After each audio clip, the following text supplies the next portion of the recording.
Gujarat Titans ತಂಡಕ್ಕೆ ಭರ್ಜರಿ ಜಯ. ಪಂದ್ಯದ ನಂತರ ಪ್ಯಾಟ್ ಕಮ್ಮಿನ್ಸ್ ಹೀಗೆ ಹೇಳಿದ್ದಾರೆ: ಇಂಡಿಯನ್ ಪ್ರೀಮಿಯರ್ ಲೀಗ್ನ 56ನೇ ಪಂದ್ಯದಲ್ಲಿ ಗುಜರಾತ್ ಟೈಟಾನ್ಸ್ ತಂಡ ಭರ್ಜರಿ ಜಯ ಸಾಧಿಸಿದೆ. ಅಹಮದಾಬಾದ್ನ ನರೇಂದ್ರ ಮೋದಿ ಸ್ಟೇಡಿಯಂನಲ್ಲಿ ನಡೆದ ಈ ಪಂದ್ಯದಲ್ಲಿ ಟಾಸ್ ಗೆದ್ದ ಸನ್ರೈಸರ್ಸ್ ಹೈದರಾಬಾದ್ ತಂಡದ ನಾಯಕ ಪ್ಯಾಟ್ ಕಮಿನ್ಸ್ ಬೌಲಿಂಗ್ ಆಯ್ದುಕೊಂಡಿದ್ದರು. ಅದರಂತೆ ಮೊದಲು ಬ್ಯಾಟ್ ಮಾಡಿದ ಗುಜರಾತ್ ಟೈಟಾನ್ಸ್ ತಂಡವು ನಿರೀಕ್ಷಿತ ಬ್ಯಾಟಿಂಗ್ ಪ್ರದರ್ಶಿಸಿರಲಿಲ್ಲ. ಇದಾಗ್ಯೂ ಆರಂಭಿಕ ದಾಂಡಿಗ ಸಾಯಿ ಸುದರ್ಶನ್ ಜವಾಬ್ದಾರಿಯುತ ಇನ್ನಿಂಗ್ಸ್ ಕಟ್ಟುವಲ್ಲಿ ಯಶಸ್ವಿಯಾದರು. ಈ ಮೂಲಕ 42 ಎಸೆತಗಳಲ್ಲಿ 61 ರನ್ಗಳ ಕೊಡುಗೆ ನೀಡಿದರು. ಇನ್ನು ಅಂತಿಮ ಓವರ್ಗಳ ವೇಳೆ ಅಬ್ಬರಿಸಿದ ವಾಷಿಂಗ್ಟನ್ ಸುಂದರ್ 33 ಎಸೆತಗಳಲ್ಲಿ 50 ರನ್ ಬಾರಿಸಿದರು.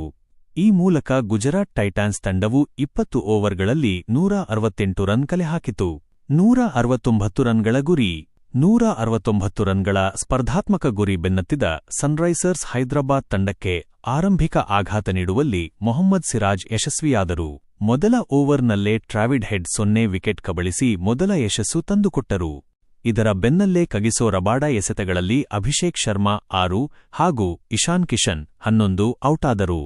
ಈ ಆಘಾತದಿಂದ ಪಾರಾಗುವ ಮುನ್ನ ಸ್ಮರಣ್ ರವಿಚಂದ್ರನ್ 9 ಹಾಗೂ ಸಲೀಲ್ ಅರೋರಾ 16 ವಿಕೆಟ್ ಒಪ್ಪಿಸಿದರು. ಇದರ ಬೆನ್ನಲ್ಲೇ ಹೆನ್ರಿಕ್ ಕ್ಲಾಸೆನ್ ಕೂಡ ವಿಕೆಟ್ ಕೈಚೆಲ್ಲಿದರು. ಆ ಬಳಿಕ ಬಂದ ನಿತೀಶ್ ಕುಮಾರ್ ರೆಡ್ಡಿ 2 ರನ್ ಗಳಿಸಿ ಔಟಾದರೆ, ಪ್ಯಾಟ್ ಕಮಿನ್ಸ್ 19 ರನ್ ಗಳಿಸಿ ಇನ್ನಿಂಗ್ಸ್ ಕೊನೆಗೊಳಿಸಿದರು. ಪರಿಣಾಮ ಸನ್ರೈಸರ್ಸ್ ಹೈದರಾಬಾದ್ ತಂಡವು 14.5 ಓವರ್ಗಳಲ್ಲಿ ಕೇವಲ 86 ರನ್ಗಳಿಗೆ ಆಲ್ಔಟ್ ಆಗಿದೆ. ಈ ಮೂಲಕ ಗುಜರಾತ್ ಟೈಟಾನ್ಸ್ ತಂಡವು 82 ರನ್ಗಳ ಭರ್ಜರಿ ಜಯ ಸಾಧಿಸಿ ಮತ್ತೆರಡು ಅಂಕಗಳನ್ನು ತನ್ನದಾಗಿಸಿಕೊಂಡಿದೆ. ಈ ಅಂಕಗಳೊಂದಿಗೆ ಗುಜರಾತ್ ಟೈಟಾನ್ಸ್ ತಂಡವು ಪಾಯಿಂಟ್ಸ್ ಟೇಬಲ್ನಲ್ಲಿ ಅಗ್ರಸ್ಥಾನಕ್ಕೇರಿದ್ದು 16 ಅಂಕಗಳೊಂದಿಗೆ ಪ್ಲೇಆಫ್ ಆಡುವುದನ್ನು ಬಹುತೇಕ ಖಚಿತಪಡಿಸಿಕೊಂಡಿದೆ. ಪಂದ್ಯದ ನಂತರ ಪ್ಯಾಟ್ ಕಮ್ಮಿನ್ಸ್ ಹೀಗೆ ಹೇಳಿದ್ದಾರೆ: ನಾವು ಈ ಪಂದ್ಯ ಸೋತಿದ್ದಕ್ಕೆ ನಮಗೆ ತುಂಬಾ ದುಃಖವಾಯಿತು, ಏಕೆಂದರೆ ನಾವು ಇಷ್ಟು ಕೀಳಾಗಿ ಪಂದ್ಯ ಸೋಲುತ್ತೇವೆ ಎಂದು ಅಂದುಕೊಂಡಿರಲಿಲ್ಲ. ನಮ್ಮ ತಂಡದಲ್ಲಿ ಬ್ಯಾಟಿಂಗ್ ವೈಫಲ್ಯ ಆಗಿತ್ತು. ಆದ ಕಾರಣ ನಾವು ಈ ಪಂದ್ಯ ಸೋತಿದ್ದು.